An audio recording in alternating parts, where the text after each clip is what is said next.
What's up, everyone? Here out at Red Rock Loop. Finally made it.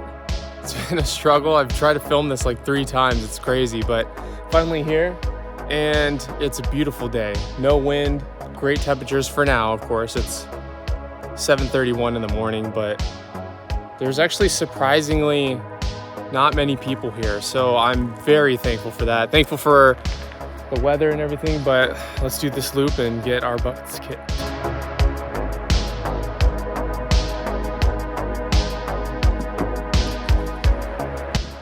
So I always stop at the visitor center, of course, for water. But then if you need to go to the bathroom or anything, because the loop's pretty big, the bathrooms are few and far in between, and usually there's a lot of people, but shockingly today, can't believe that parking lot was that empty, so.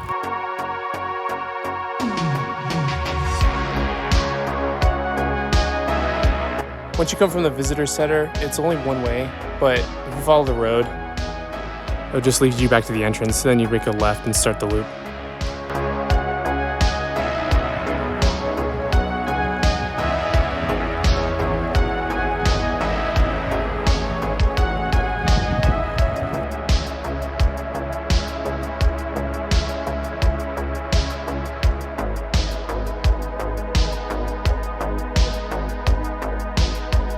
So with the loop, when you're first starting, there's no warm-up. It's pretty much instant uphill, and I'm maxed out on my lowest gearing, which is 36.25. Of course, it's a 9-speed. So until I get to the actual red rocks, I'll eventually have to stand up and climb.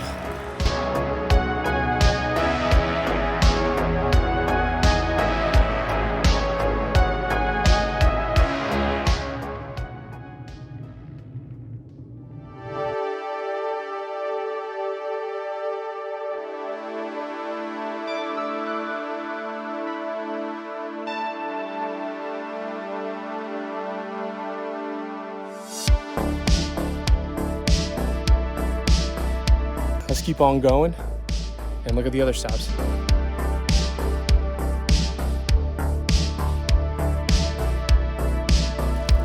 Also forgot to mention, there's no more watering stations as far as I know of for the loop, so that visitor center, you really need to fill up your waters.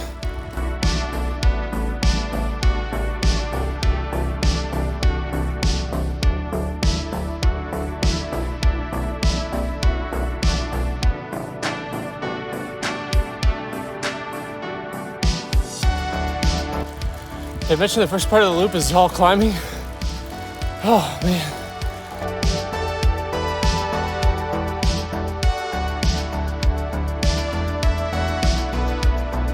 Right about here you think, okay, what the highest you can go, but no way. We're going way up there.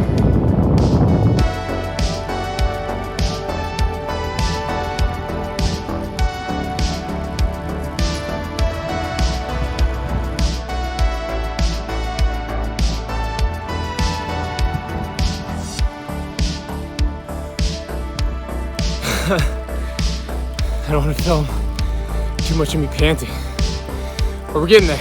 We're getting there.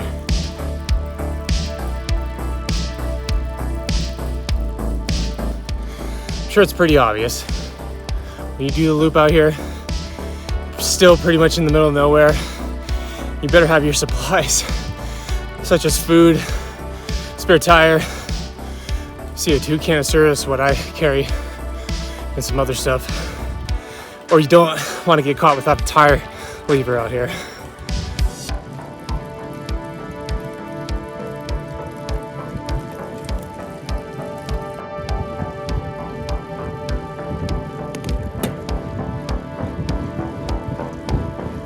What's good is it's a one-way, so don't have to worry about oncoming traffic or other cyclists. Which, speaking of other cyclists, sometimes there's decent amount, but most of the time there's really no one out here, which is good and bad. I mean, I really like riding alone, but if you need help, a lot of these cars, they're not going to stop and help you, and there's barely any cyclists, so And hopefully they even have the right tube or the right tools for you. So just gotta come prepared out here.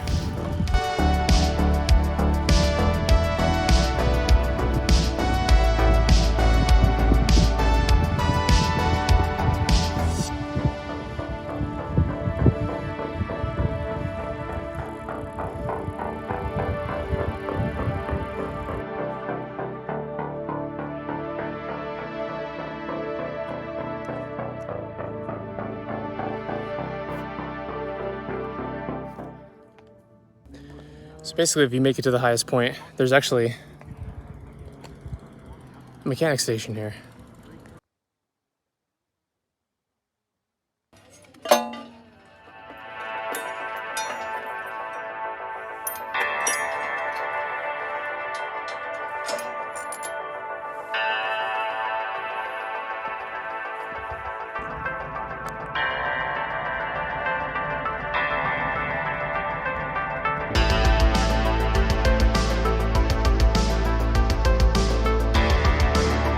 Now I want to stress, this is where it starts to go downhill and it's super fun.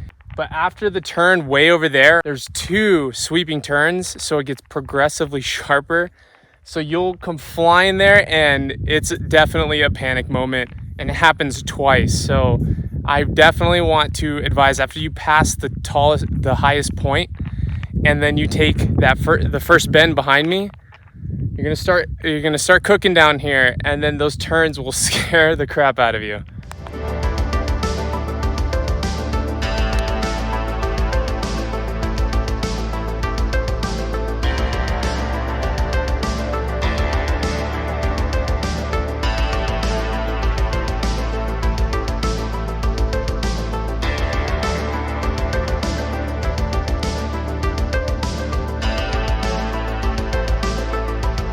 First progressive turn, just dip down a little bit. It's the second one.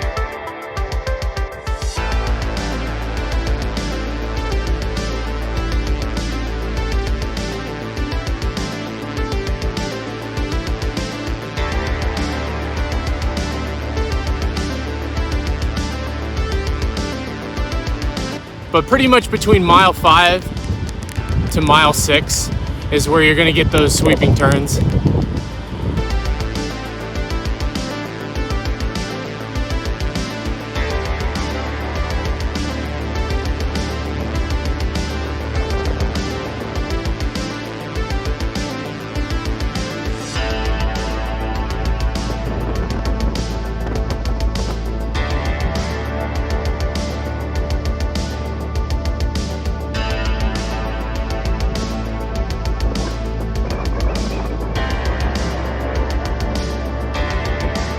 There's that hope that you don't have to really climb again, but no, you're climbing again, especially after mile 6.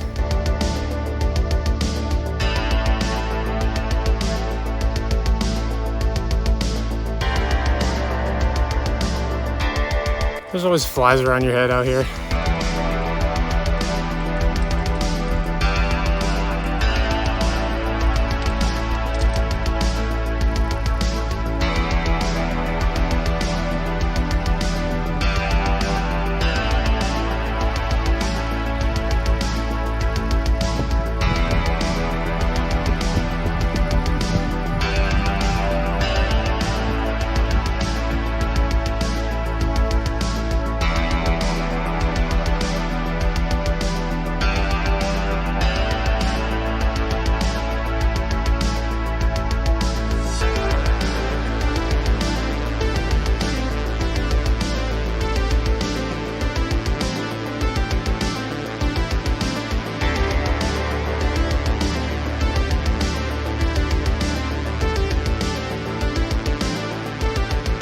So basically, for road bikes, that's the end of the road, no pun intended.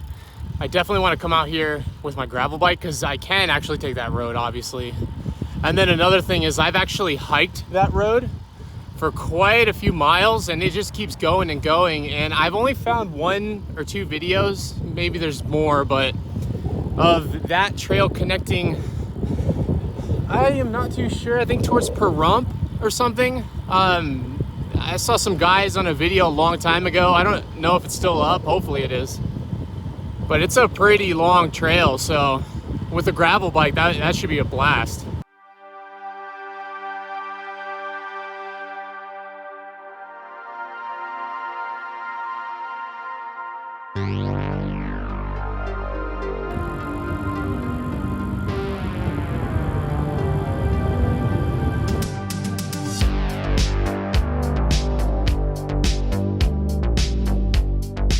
So that part I just passed, just before mile 8, there's parking on both sides, so you can really get some speed coming down that hill. But then, of course, people aren't expecting you, and then you're pretty much silent. So you gotta kind of watch, and I always slow down through that just because it's just not worth it.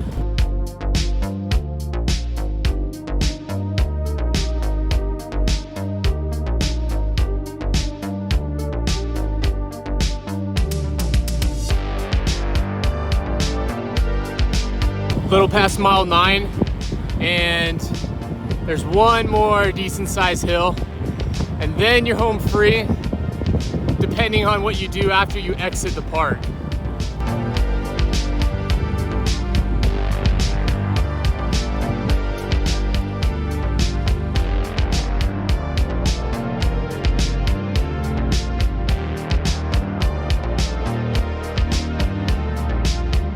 And finally, that was the last hill, so the rest is downhill from here until the exit, and I'll show you why.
That's why it's important to also have a gravel bike. There's tons of trails out here that you just can't do on a road bike.